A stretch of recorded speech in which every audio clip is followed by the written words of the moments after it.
You ever wonder why your mix sounds muddy, or your low end is eating up all of your mids, or why you're not getting enough punch at your low end? Well, I'm going to show you how to manage your low end starting in 5 seconds.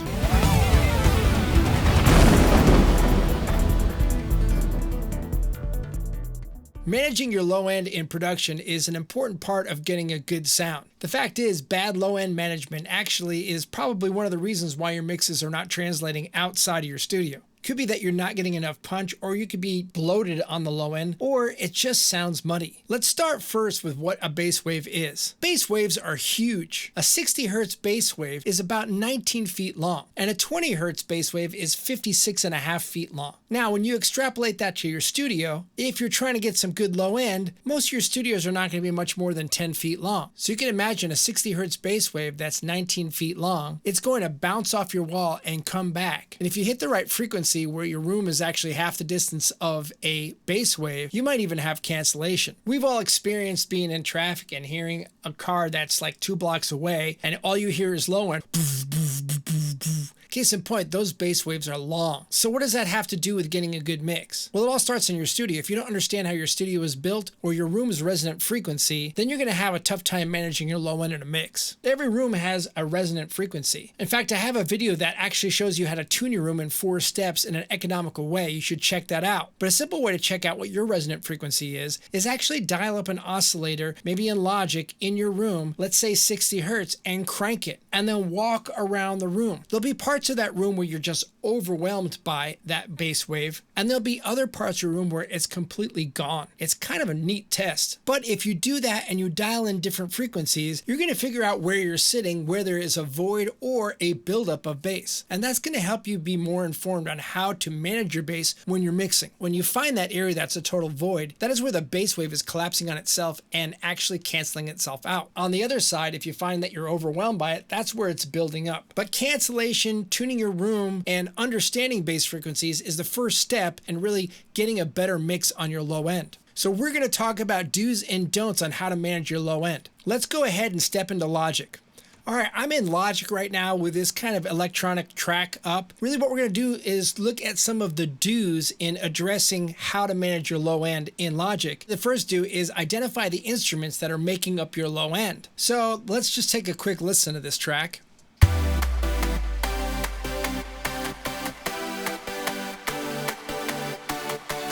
Okay, so there's a sub drop going on there. You can see a kick comes in right now. Some deep bass. Just trying to identify my low end parts right now. And then looks like Real Fat is a bass part here. Okay, so really what I like to do is I like to start off and I like to solo out all my low-end instruments to figure out how they're gelling together and how they're speaking in the mix and if they're fighting each other. So my first do is really checking that out. I'm going to listen to this sub drop first. Okay, so you get more of a high end in this sub drop. You get the idea of it being a sub drop, but there's not a whole lot of a huge low end happening there. Now let's bring the kick in a little bit later and see how they're working together.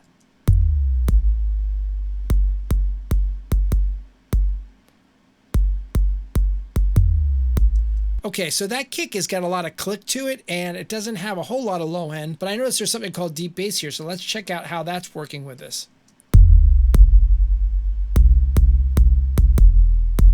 Okay, so what I did in this track is I used the clickiness of the kick and I used this synth part, deep bass, to kind of emulate an 808-ish sound, but have that tonality so I can use it as a bass line and make it sound like a playable 808. The sub drop I feel is not really fighting that too much, but if I take the sub drop out and just kind of hear these two together,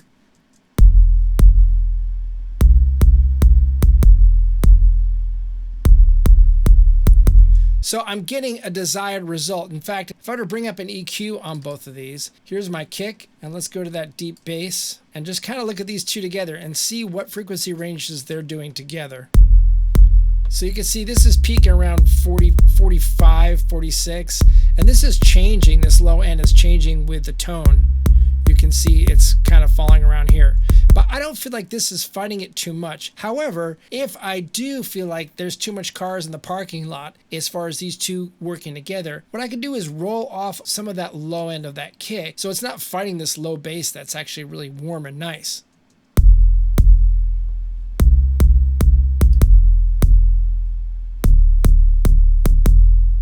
Okay, now that's going to clean up that sound. You'll notice it's much tighter now. And now if I were to take that EQ off,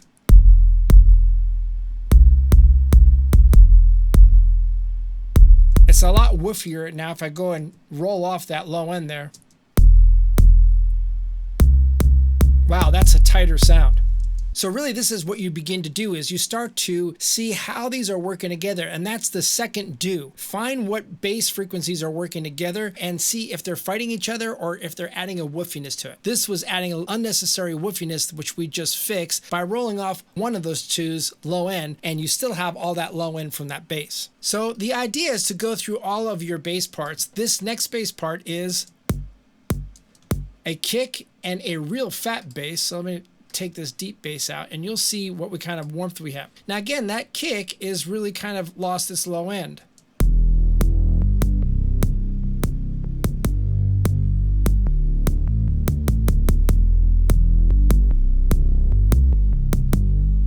Now one's a bass and one's a kick, so you might want to just duplicate this, Command D, and not roll off that low end and the kick so you get that back. So that's a little trick you can do, is take this EQ out, and now you'll get that low end of the kick because you do want to have a kick there. So now these two will work together nicely.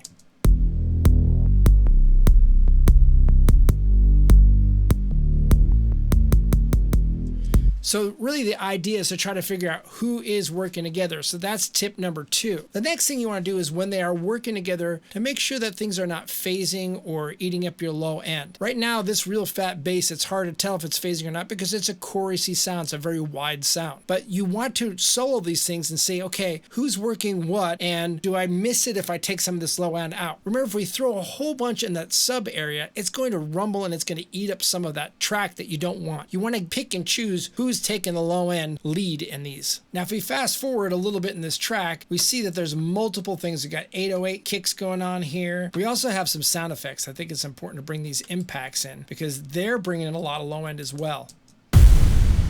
Whoa. Now, that's giving you a low end, but really, what is an impact? You want that whoosh. You don't necessarily need the sub of that. Sometimes you do, but sometimes what I like to do is take the whooshiness of that explosion and then put like an 808 over it to actually make that sub move. Let's take a look and see what the impacts are doing EQ-wise. So I'm gonna dial up a Logic EQ. Let's see what's happening there. Whoa! Huge boost on the low end here, and frankly, we don't need it. So I'm gonna roll that off.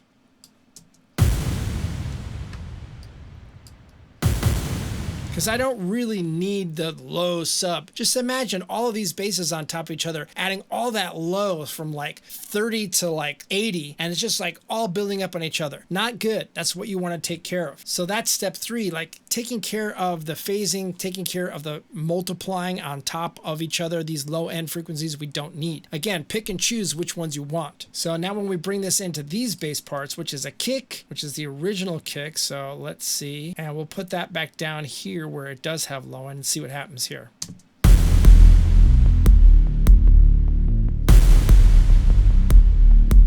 Ooh, let's check out what this 808 kick is doing here.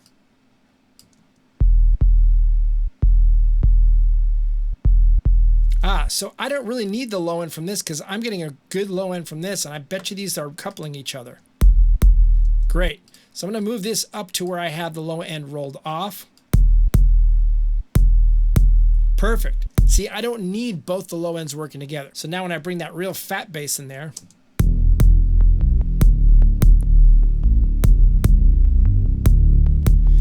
So just to reiterate, step 1 was solo these instruments to figure out where your low end is. Step 2 is find out when you have multiple low end instruments working together, which one you really want to take the low end from and make sure they're not multiplying unnecessarily low end. And step 3 is when you're listening to that, make sure there's not phasing going on or weird bubbliness going on or over the top low end that doesn't need to be happening there. Sometimes when you have two similar basses, they'll start phasing, and remember the cancellation, they can cancel each other out. So you want to make sure whatever your low end that you want to accentuate is the one that's being showcased, and the other ones are just supportive instruments in that. But step 4 in this process is actually figure out who else that are not necessarily low-end instruments might be contributing to some of the low-end problems. So I'm going to take a listen to this big, wide synth in the beginning, and let's see what it sounds like.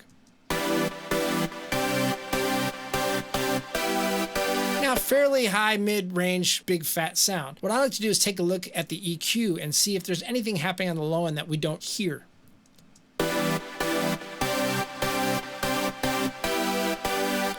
See, really a lot of this is happening like from 160 up. But there is a little sub thing happening here. Now, you might say, well, that's not really much of anything. But really, in any instruments, if you see anything happening in the subs, roll it off. So let's roll that off.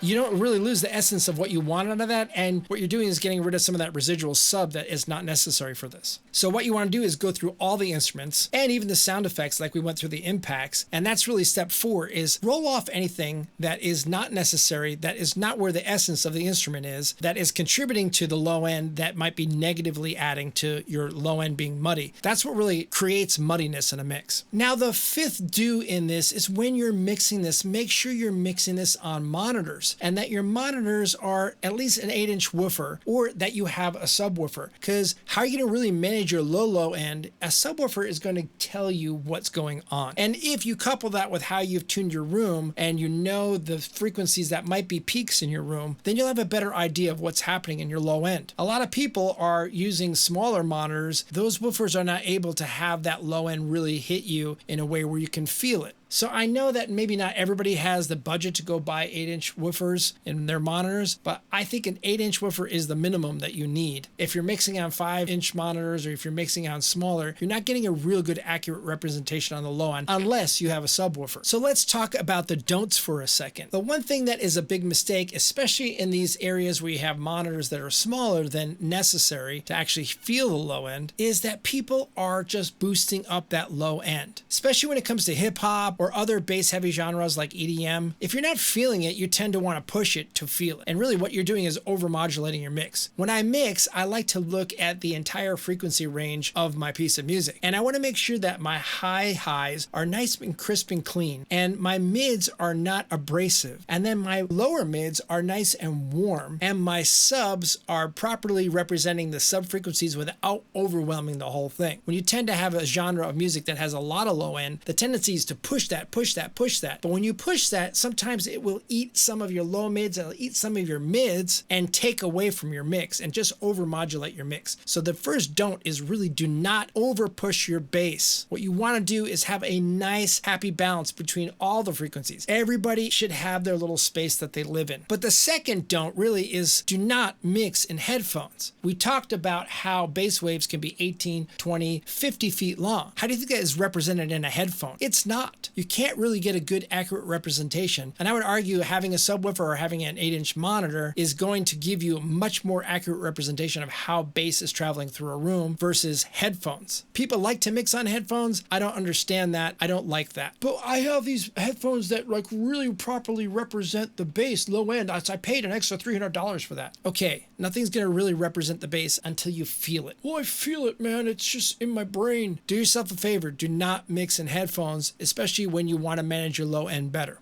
So overall, in managing your low end, it's really a series of things. You want to stop and first listen to who is your low end, and if there's multiple things encompassing your low end, to make sure that they're not fighting each other, that whoever is supposed to win the day in that low end is doing it, and the other one is just a supporting character in that role. And then you want to make sure in that process that things are not phasing or becoming wobbly in that. Then you also want to check your other instruments that might be doing some unintentional low end addition that you can get rid of. Just roll that off. By the way, this doesn't have to be an electronic thing. A lot of guitars and other instruments, especially acoustic guitars, roll that low end off. Those vocals, roll that low end off. All those instruments that don't really live in that low end area, you should roll that off. There should not be competing with what is supposed to be doing the low end. And finally, then making sure you're mixing on the proper monitors so you can hear this. You also want to take these mixes outside and see if they're translating. When you tune your room and you understand what bass frequencies are building up or being voided in your room, that's going to give you a lot more understanding on how to make your low end better. And you'll see that your mixes will become less muddy, they'll be properly represented in the low end, and you're going to have a much better representation out in the world of what your low end should be. So what do you think of this video? Do you think that I'm all bloated in the low end on what I'm saying? Or do you think what I'm saying is warm and subby? If you like this video, give it a thumbs up. If you haven't subscribed, hit that subscribe button, click the bell icon to be notified of future videos, and follow me on Instagram at GGabrielMusic. There'll be lots more coming. Nice to see you here on George Gabriel Music.